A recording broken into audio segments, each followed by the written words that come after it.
Hello everyone. In this video, we will cover about movements along a demand curve and shifts in demand curve. Movements along a demand curve is further classified as an extension of demand and contraction of demand, which comes under the category of changes in quantity demanded.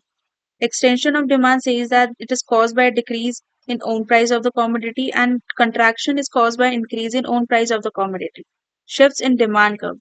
When does shifts in demand curve happen? When there is a decrease in demand, which says there is a backward shift, or increase in demand, or there is a forward shift in the demand curve.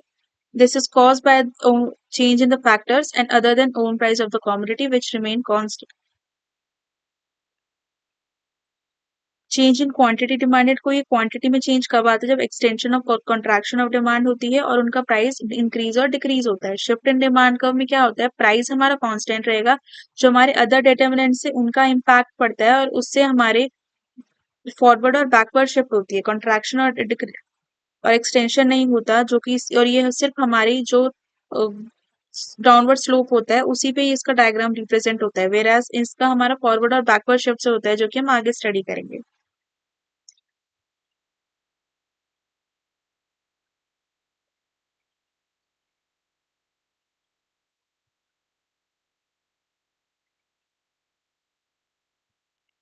Movements along A demand curve, extension and contraction of demand. Price अगर हमारा कम हो रहा है तो हमारी quantity बढ़ रही. Price 5 से 1 हो गया तो क्वांटिटी 1 से 5 हो गई हमारी, और इसको हम बोलेंगे एक्सटेंशन ऑफ डिमांड. ठीक है, इसका ग्राफ हम इस तरीके से बनाएंगे. अब इसमें क्या होता है? हमारा कंट्रैक्शन ऑफ डिमांड, डिमांड हमारी कम हो गई, इसका डायग्राम होगा अपवर्ड स्लोपिंग ऐसे. यहाँ पे प्राइस है, आप ये देख सकते हो, this is already self explanatory, इसमें हम ज्यादा टाइम नहीं इंड्यूस कर रहे. इसमें शिफ्ट्स इन डिमांड कब में फॉरवर्ड और बैकवर्ड शिफ्ट होती है. कि प्राइस अगर हमारा 10 था तो क्वांटिटी हमारे 20 से 30 होगी due to change in other factors, change in taste preferences, related cost, income, change in number of buyers, but the price is remaining constant here.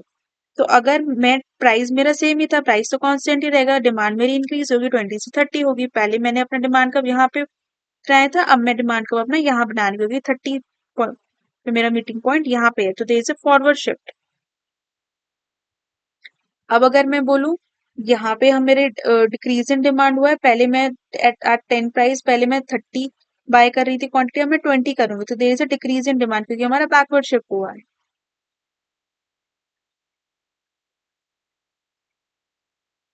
Cause of increase in demand, वही when income of the consumer increases, price of the substitute good increases, price of the complementary good falls.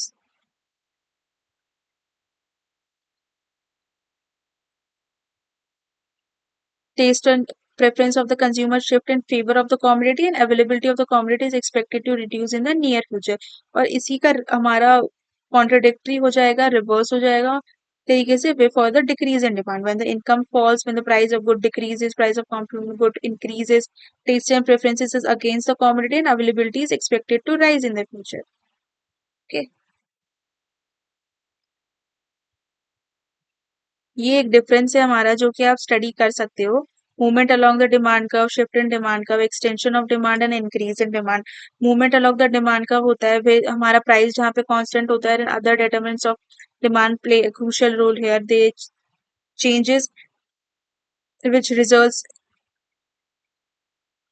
sorry, movement along the demand curve refers to all such situation when there is a change in demand owing to the change in price of the commodity.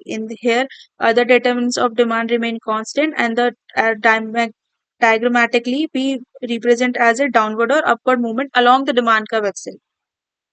Shift in demand curve happens when there is a change in other determinants like taste and passion, consumers, price of related good and incomes, and own price of the commodity remain constant. Diagrammatically हम इसे forward और backward shift में represent करते हैं. Extension of demand, increase in demand, contraction of demand, and there is a decrease in demand. ये आप study कर सकते हो. ठीक है, एक्सटेंशन कब होता है हमारा? जब हमारी क्वांटिटी इंक्रीज हो जाती है और the price of the other datums of the demand remain constant, और ये हमारा डाउनवर्ड मूवमेंट में रिप्रेजेंट किया जाता है। Increase in demand forward shift में रिप्रेजेंट किया जाता है, और increase in demand says that price remain constant, it is due to the other factors.